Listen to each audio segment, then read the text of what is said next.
un nuevo encuentro con la educación y estamos hablando, como en el encuentro pasado, del arte. Porque en algún momento vamos a arribar al arte en la educación. Pero para eso hay que hacer todo un camino de comprensión de qué es el arte, qué pasa con el arte y ver desde una perspectiva el arte hoy. Cristina Bispo, bienvenida a Carestísima Ciudad. Bueno, encantada de estar acá de nuevo. Bueno, ¿qué pasa con el arte hoy? Pasan muchas cosas. Pasan muchas, pero muchas cosas hoy en el arte. Hay muchos elementos que hacen que pasen esas cosas.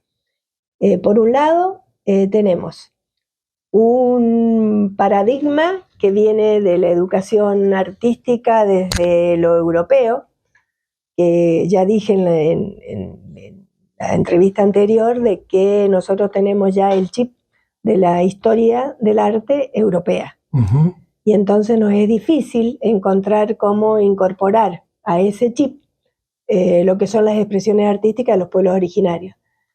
Todavía hasta hace unos años hablábamos del descubrimiento de América, cuando en América habían habitantes, por ejemplo. Claro, no Porque, descubrieron nada, o digamos. sea, no es que se descubrió un nuevo planeta, sino que había un continente habitado. Nos encontraron. Encontró otras civilizaciones que fueron totalmente sojuzgadas, porque la civilización europea que se traía parecía que era la civilización y que los otros eran bárbaros. Sí, Entonces, bueno, todo eso está en revisión, pero todavía no adquiere una fuerza que pueda incorporar esos elementos de conocimiento sobre esta cultura, aunque han habido muchos intentos, todavía no se ha podido cambiar esa visión etnocéntrica europea.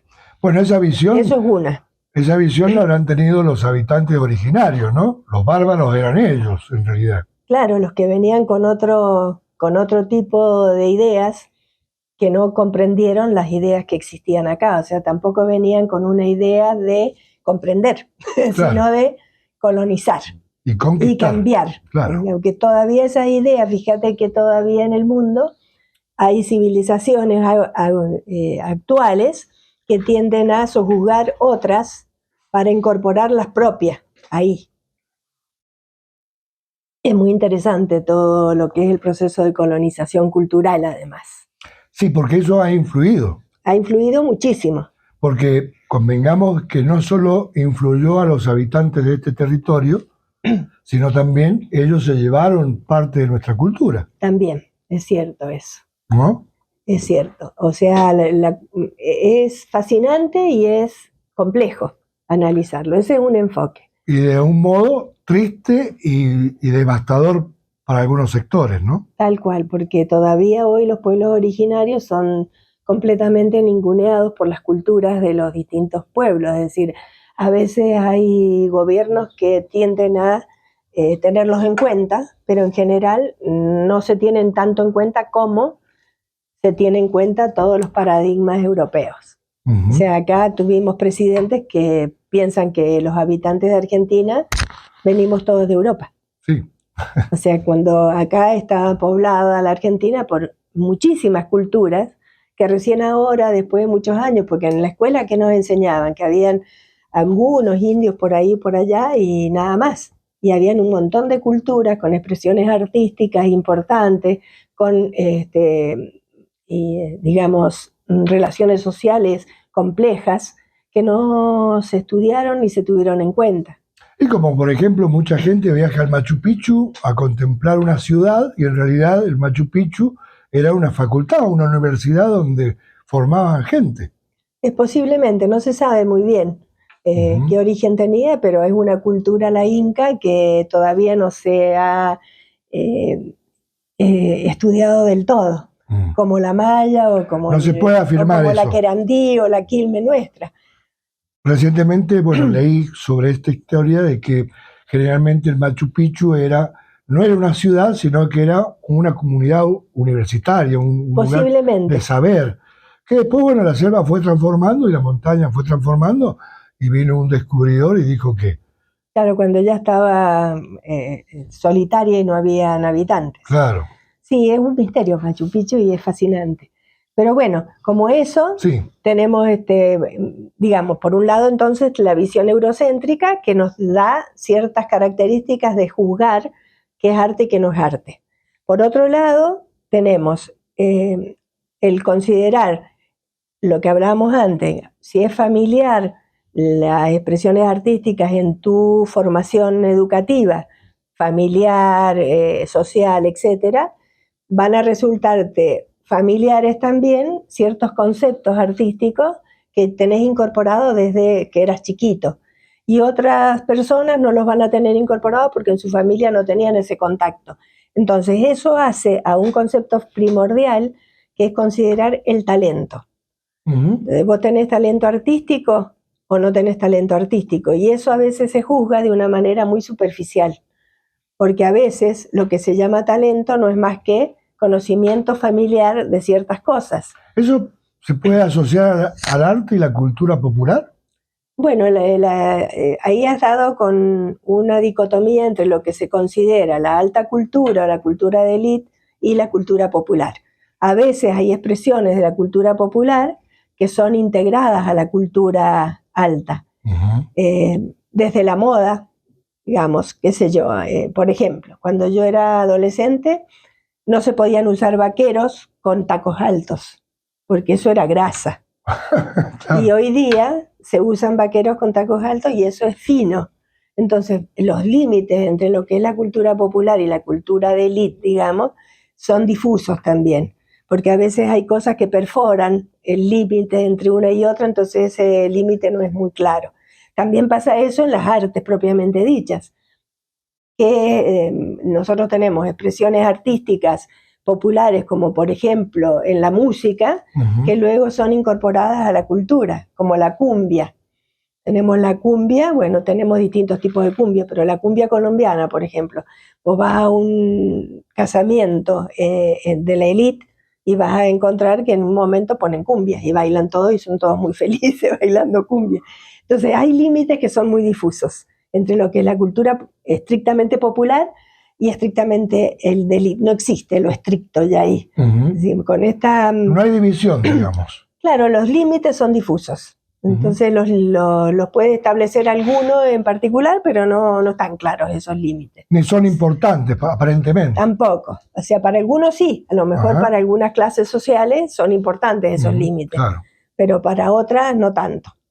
Entonces se puede enriquecer el bagaje cultural en diversas expresiones. Hoy día no existe un límite así muy estricto entre ellos, igual que en los cánones. Por eso podemos hablar del arte y la democratización del arte. Es como que hay cosas que se van dando juntas. En algún aspecto podemos hablar de la democratización por ejemplo, en el cine. Sí. En el cine surge el cine en Europa fundamentalmente, el cine artístico, el neorrealismo italiano o el cine surrealista o expresionista alemán. Y luego, ¿qué es lo que pasa? Empieza a haber un monopolio de la distribución de lo artístico que hace de que Norteamérica se considere el eje. Y entonces empieza a modificar el campo artístico del cine en función de que maneja los medios de producción y de distribución, con las grandes empresas monopólicas de cine. ¿Qué pasa hoy con las plataformas de streaming? Lo mismo.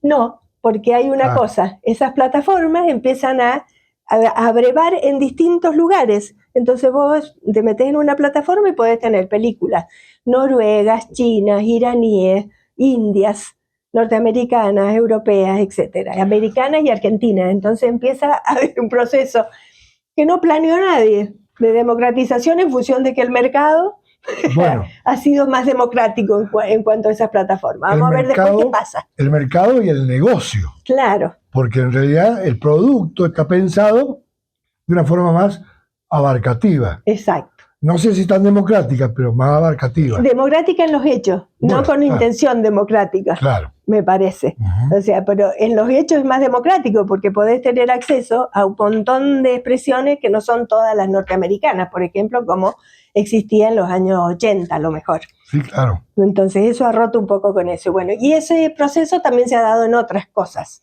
de manera tal de que hoy los límites son difusos. Inclusive hoy, fíjate que la preeminencia del neoliberalismo es basar todo en el individuo, en la creación individual, en los propios méritos, en la meritocracia del individuo solo, pero sin embargo en el arte hay todavía consideraciones colectivas. Hay grupos colectivos que crean en grabado, en pintura, y en algunas expresiones artísticas como la danza o la música, en donde es necesario el grupo. O sea, Claro. no puedes tener una orquesta de uno solo. La Claro. orquesta es de muchos instrumentos variados. Sí, sí. En la danza pasa lo mismo. Entonces, hoy día O en las hay... famosas performances, ¿no? Y en la misma, claro, expresión visual, las performances, las instalaciones o las cosas que abrevan en distintas cosas, la danza-teatro, por ejemplo, en donde se toman cosas del teatro, de la danza, de la música, de todo junto. Entonces ahí, de nuevo, los límites no están muy estrictos hoy día. Entonces hay como contravenciones a los cánones establecidos que se quieren establecer, pero la misma vida te los va haciendo más fluidos esos límites. Bien. Y esto tendrá que ver de alguna manera con que hay un arte basado en lo occidental y otro en lo oriental. No exactamente. No está dividido, no está más dividido, digamos. Ya esos límites se corrieron y no está más dividido. No exactamente, porque siguen estando, digamos, los paradigmas todavía. No hay un arte oriental. El arte oriental en general fue descubierto por los impresionistas, sobre todo, y empezaron a cambiar ciertos cánones que venían del Renacimiento, incorporando nuevos tipos de perspectiva, nuevas formas de color, nuevas formas de plantear el cuadro y el espacio, a partir de tener conocimiento de cómo se planteaba en el arte oriental, en el arte de China, de la India, de Japón, etc. Todo eso fue incorporado sobre todo por los impresionistas. Inclusive tenemos algunos artistas que se van a adelantar a la fotografía, como Degas, que empieza a plantear modos de ver que tienen mucho que ver con el punto de vista fijo de la fotografía, por ejemplo. Entonces, fíjate que ahí ya los límites se van disolviendo. Y hoy día que tenemos tanta tecnología y de tan fácil acceso a la tecnología, también esos medios han enriquecido las artes de alguna manera y también han establecido que los límites se vayan corriendo.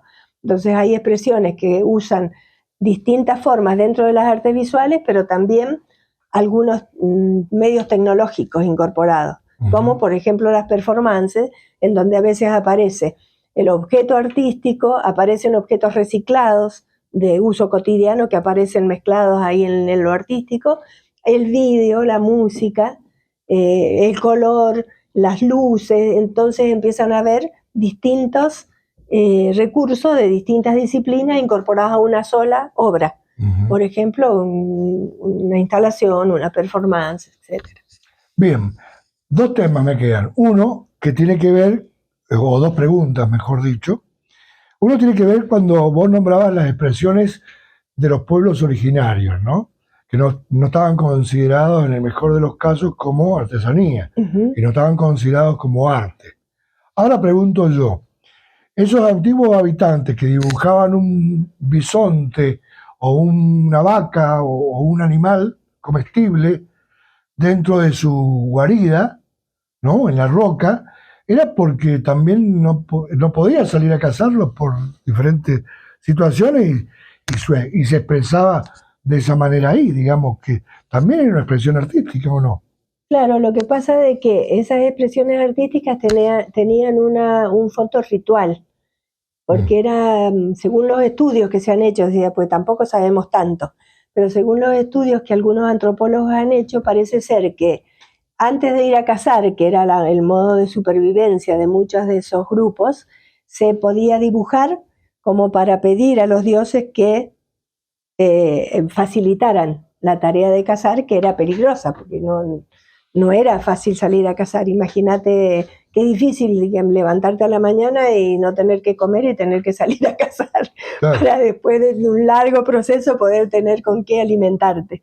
Entonces habían casi todas las artes aparecen siempre ligadas a lo mágico y a lo ritual, como la música, la danza, las representaciones visuales, todo eso tenía que ver con lo mágico, con lo misterioso y con lo ritual. Tenía Ajá. un sentido mágico.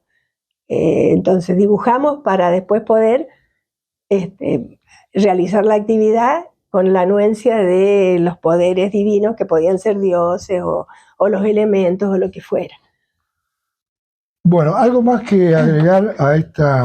Y va a ser considerado artístico, ¿no? Según el ojo que lo mire y con qué categoría se mueva. Claro. O sea, acordémonos que siempre para que algo sea artístico tiene que haber un pensamiento que diga qué es lo artístico y una mirada que diga sí, efectivamente esto es arte. Esto es arte. Entonces por eso es tan móvil este sentido artístico, porque está ligado a ese pensamiento y a esa mirada, que puede ser muchos pensamientos y muchas miradas.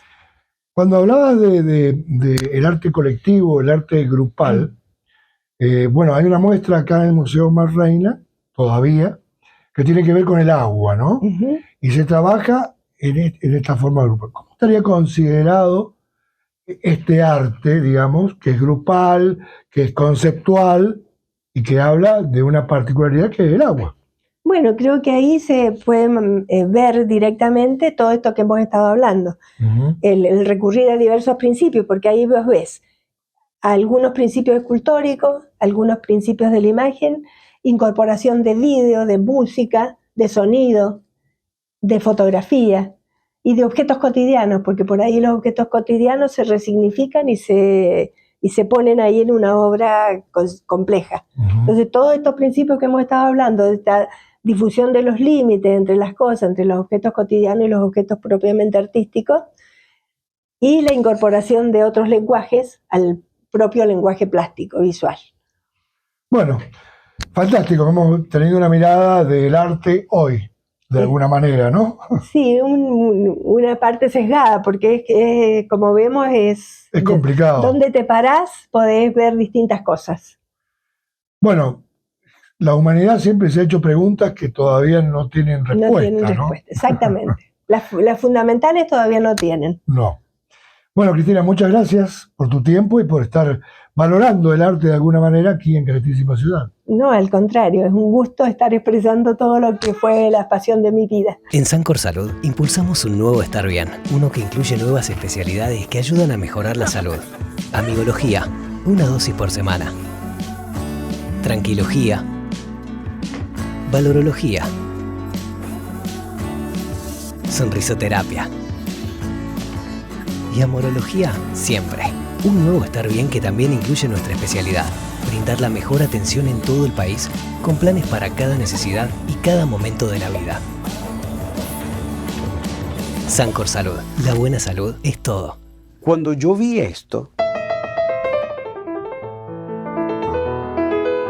dije, aquí está pasando algo interesante, porque es Beethoven, pero como con blues.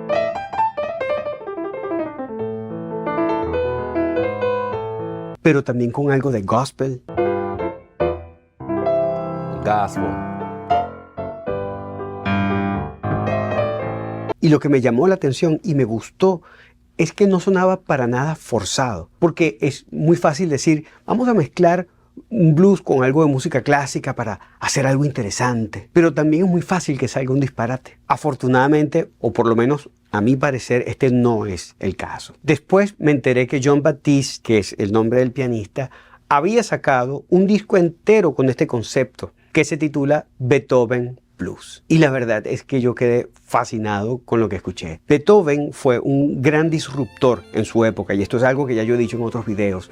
Él es de la era del clasicismo, que es cuando la rigidez de la estructura y de la forma gobernaban la creatividad. Y él decidió romper con todo esto para darle cabida a su expresión personal, a su expresión emocional, que marcó el inicio de toda una nueva era, que es la del romanticismo. Jean-Baptiste hizo exactamente esto, pero con el mismo Beethoven.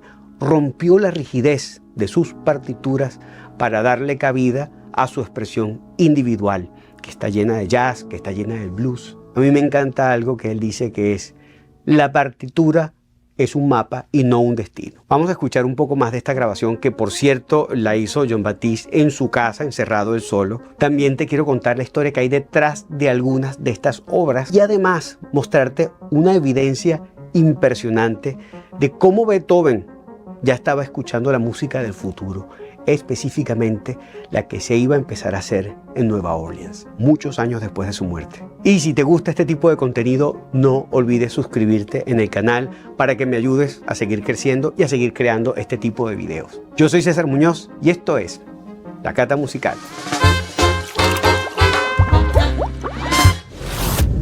Para empezar, vamos a ver qué es lo que hace que una pieza musical sea o suene a blues. El blues es un género musical que se empieza a gestar a finales de los 1800 y que viene de los cantos de trabajo que hacían los esclavos y los trabajadores rurales afroamericanos en los Estados Unidos, que lo hacían para acompañar esas jornadas larguísimas que tenían en las plantaciones de algodón, en las construcciones de las vías de los ferrocarriles o en las minas de carbón. Allí generalmente realizaban tareas repetitivas como picar las rocas o empujar de ida y vuelta carretillas, y el canto les servía para coordinar ese trabajo físico. Además, era una forma sutil de expresarse o de incluso protestar, pero sin arriesgarse a que los descubrieran y los castigaran. Esta es la semilla del blues, que después se mezcla con los espirituales, que son los cantos religiosos, donde se mezclan las influencias del cristianismo con las tradiciones musicales africanas. Si quieres ahondar un poco más en esto, te dejo aquí arriba y en la descripción el link de un video que hice sobre el blues y el jazz. Ahora, hay un ingrediente fundamental del que se vale Jean-Baptiste para bluesear a Beethoven, y esto tiene que ver con la escala musical. La escala mayor, que es la que todos conocemos, es esta de do, re, mi, fa, sol, la, si, do.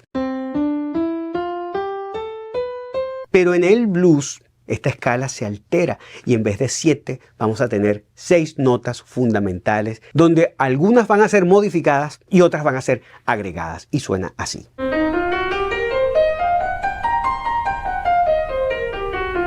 Esa es la escala blues tocada por el maestro Jerry Well. Entonces, por ejemplo, el cumpleaños feliz tradicional suena así. Si se toca usando elementos del blues, entonces el cumpleaños suena así.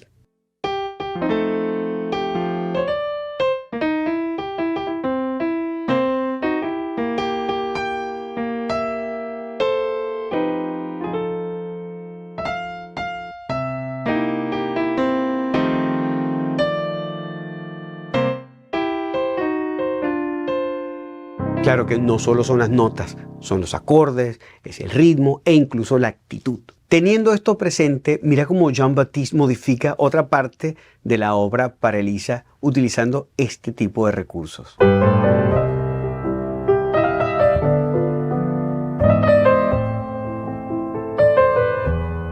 Miren, valga la aclaratoria que a mí me encantaría poner muchísimo más tiempo de cada uno de estos clips musicales, pero lamentablemente la plataforma, la forma como opera la plataforma, si pones más de unos segundos, te bloquean el canal o te desmonetizan el video.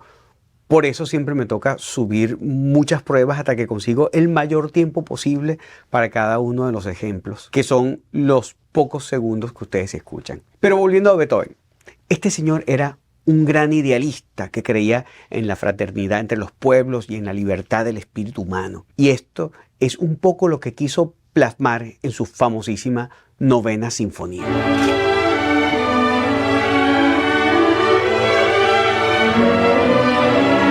Una obra que compuso ya con la sordera avanzada, es decir, que todo lo que suena allí lo creó utilizando su oído interno, o como a mí me gusta llamarlo, el oído de la imaginación. Jon Batiste se queda con el tema melódico del último movimiento, que es este.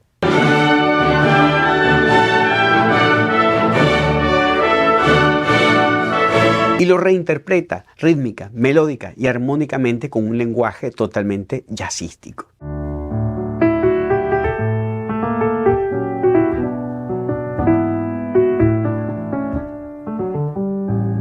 Miren esta otra parte, qué bueno.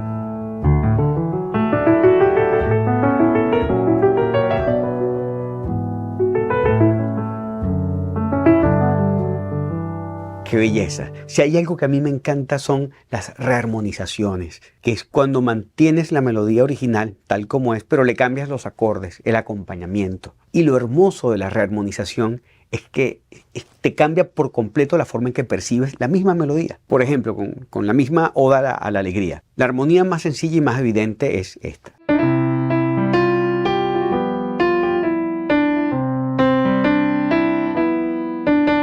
Pero si le cambiamos los acordes, mira qué bonito y qué interesante suena.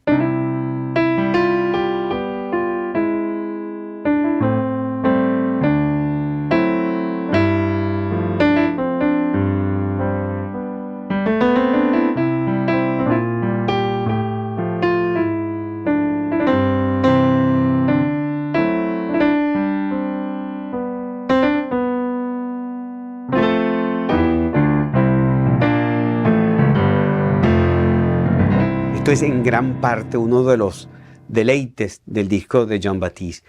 Me encanta, por ejemplo, lo que hace aquí nuevamente en Paralisa.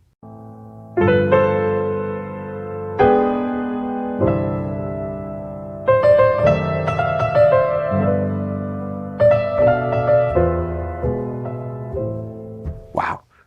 Claro, este tipo de trabajo suele tener muchos detractores, generalmente puristas que pelean por la preservación intacta de la obra original. Pero es importante recordar que esto no es como una escultura que se interviene y queda modificada para siempre, o como si se nos ocurriera renovar el Partenón, porque en el caso de la música, la obra original sigue allí intacta y la nueva propuesta es como otra obra que no descarta para nada la original. Por el contrario, se puede convertir en un puente para muchas personas que quizás jamás se interesaron, en este caso, en Beethoven, y que a partir de esta reinterpretación puede que le nazcan ganas de darle una oportunidad y escucharlo. Y en cuanto a lo disruptivo que puede ser, no podemos olvidar lo que dijimos al principio. El mismo Beethoven fue un disruptivo de su época y justamente por eso fue que dejó su huella en la historia. No solo eso, sino que llegó a dejar evidencias de hacia dónde avanzaría el curso de la música. En el último movimiento de su última sonata, llamada La Arieta, hay un desarrollo que termina en un juego rítmico sumamente inusual para su época y que cuando le prestas atención, pareciera que hubiese abierto una ventana al futuro donde pudo escuchar lo que iba a pasar en la ciudad de Nueva Orleans cuando se empezó a gestar el jazz con el movimiento de ragtime.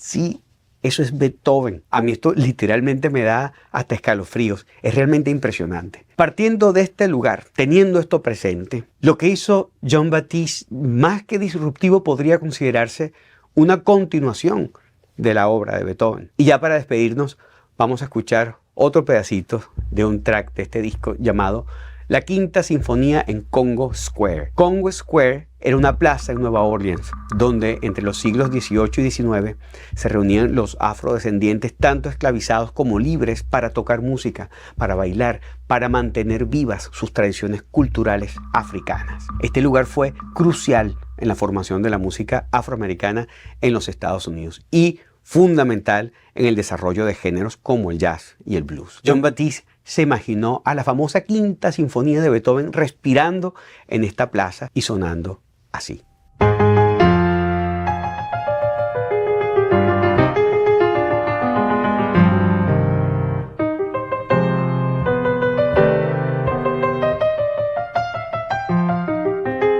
Lo que hace Jon Batiste en este disco es sencillamente maravilloso. Sobre todo porque se toma una licencia total, no pide perdón ni pide permiso para ser quien él es. Honra sus raíces, le hace una reverencia a sus influencias, se da el gustazo de conversar con uno de los genios musicales más grandes de la historia. Y nosotros tenemos el lujo de escuchar, disfrutar y ser testigos de esta conversación. Por supuesto, el disco tiene muchísimo más de lo que pudimos apreciar aquí en este pequeñísimo paseo, así que los invito a que se den una vuelta por su plataforma favorita para que le presten la atención y el cariño que se merece. Espero que lo disfruten tanto o más que yo. Yo soy César Muñoz y esto fue el blues de Beethoven en la Cata Musical. En Sancor Salud impulsamos un nuevo estar bien, uno que incluye nuevas especialidades que ayudan a mejorar la salud. Amigología, 1 dosis por semana. Tranquilogía. Valorología. Sonrisoterapia. Y amorología siempre. Un nuevo estar bien que también incluye nuestra especialidad. Brindar la mejor atención en todo el país con planes para cada necesidad y cada momento de la vida. Sancor Salud. La buena salud es todo.